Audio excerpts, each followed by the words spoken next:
এই মুহূর্তে দর্শক বন্ধুগণ 2026-এ বাংলার মসনদ কোন দল ক্ষমতায় ফিরবে আমরা এই সম্ভাব্য জনমত সমীক্ষা খুবই সংক্ষেপে সবুজবঙ্গ নিউজ আমরা পার্ট 1 পার্ট 2 করে তুলে ধরব। শাসক দল Trinamool, BJP, CPM, Congress, ISF সহ অন্যান্য রাজনৈতিক দল কোন দল কত শতাংশ ভোট পেতে পারে, কোন দল কয়টি আসন পেতে পারে, চতুর্থবারের জন্য ক্ষমতায় ফিরবে কোন দল, তৃণমূল না বিজেপি না কংগ্রেস না সিপিএম না আইএসএফ, এটাই শুধু একটা দেখার বিষয়। খুবই ভালো করে মনোযোগ দিয়ে শুনে রাখবেন।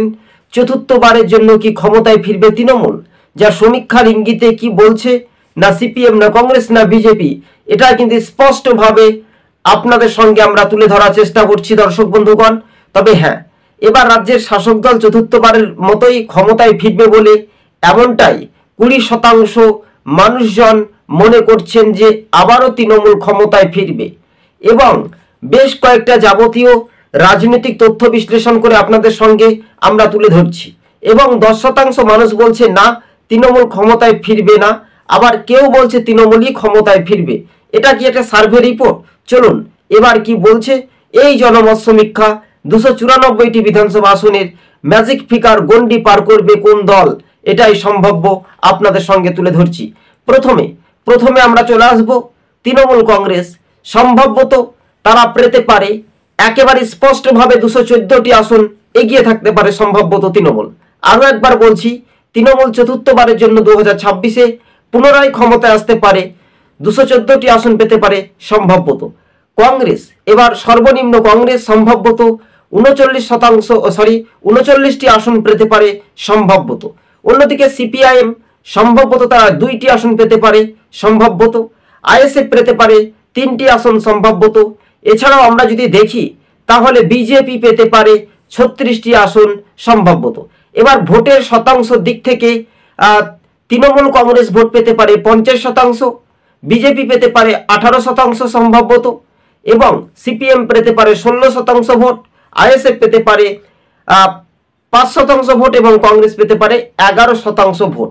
তবে কংগ্রেস কোন কোন জেলাতে শক্তি বা বামেরা, সিপিএম 2019-এর পর বা 2021-এর পর থেকে কি তারা সেই আসনে খাতা খুলতে পারবে, কিন্তু আইএসএফ এর সঙ্গে তারা জোট করলে 2-1টি আসন পেতে পারে বলে এমনটাই সমীক্ষা মহল আলোচনা করছি। তবে কংগ্রেস এবার তারা 39টি আসনে এগিয়ে থাকতে পারে সম্ভবত পেতে পারে, যা প্রধান বিরোধী রাজনৈতিক দল কি কংগ্রেস হবে না বিজেপি হবে না সিপিএম হবে, এটাই শুধু সমীকরণ বা রাজ্য রাজনীতির ময়দানটা একেবারে চিত্রটা বলছে। তবে চতুর্থবারের জন্য তৃণমূল ক্ষমতায় ফিরবে এই বাংলাতে ফের পুনরায়, কেননা লক্ষ্মীর ভান্ডার ইস্যু, বিভিন্ন ইস্যুতে শাসক দল কিন্তু এগিয়ে রয়েছে। যারা একসময় সিপিএম পার্টি করত তারা তৃণমূলে পুনরায় তারা কিন্তু তৃণমূলের দিকে এগিয়ে আসছে দর্শক বন্ধুগণ। তবে হ্যাঁ, যারা সিপিএম বা কংগ্রেস তারা তৃণমূল বা বিজেপির দিকে এগিয়ে যাচ্ছে, বা ধর্মীয় মেরুকরণের রাজনীতি কিন্তু এই বাংলাতে চলে।